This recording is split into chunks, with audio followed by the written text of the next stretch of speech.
அன்பான தோழலுக்கு வணக்கம். இதனால் நிறைய பேருக்கு ஆமணக்கு செடி பற்றி தெரியாது.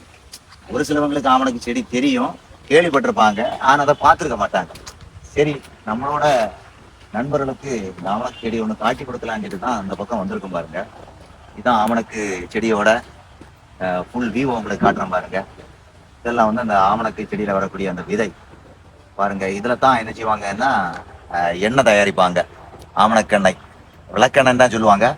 இது நிறைய மருத்துவ குணங்கள் இருக்கு பாருங்க. இந்த விதையிலேருந்து தயார் பண்ணக்கூடிய இந்த விளக்கெண்ணெயை எதுக்கு பயன்படுத்துறாங்கன்னா, அந்த மூட்டு வலிகளுக்கு, தசை வலிகளுக்கு ரொம்பவே சிறந்தது. அதுபோல நம்ம உச்சந்தலைக்கு ஒரு மாசத்துக்கு ஒரு முறை என்ன செய்யலாம், இந்த எண்ணெய் வைக்கலாம். டெய்லி வைக்கக்கூடாது, டெய்லி வச்சா அது தலைக்கு நல்லதில்லை. மாசத்துக்கு ஒரு முறை வச்சாலே போதும். மற்ற எண்ணெய் காட்டிலும் 5 மடங்கு முடி ரொம்ப அடர்த்தியாக வளரும்.